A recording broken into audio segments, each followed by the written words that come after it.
มีข่าวออกมาว่าทางการลาวมอบตัวผู้ถูกหาชาวไทย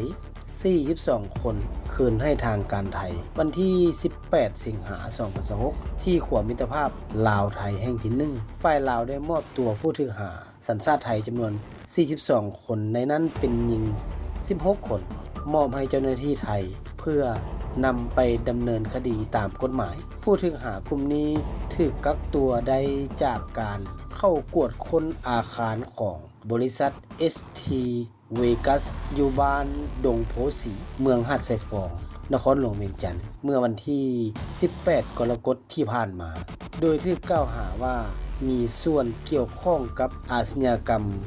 ทางอินเทอร์เน็ตและการพนันออนไลน์รายงานข่าวเพิ่นยังระบุอีกว่าการมอบตัวครั้งนี้เป็นครั้งที่5แล้วของการส่งตัวผู้ถูกหากลุ่มดังกล่าวให้ทางการไทยนำไปดำเนินคดีการกวดล้างอาชญากรรมทางออนไลน์อยู่ในลาวนี่ยังคงดำเนินไปอย่างต่อเนื่องเด้อพี่น้อง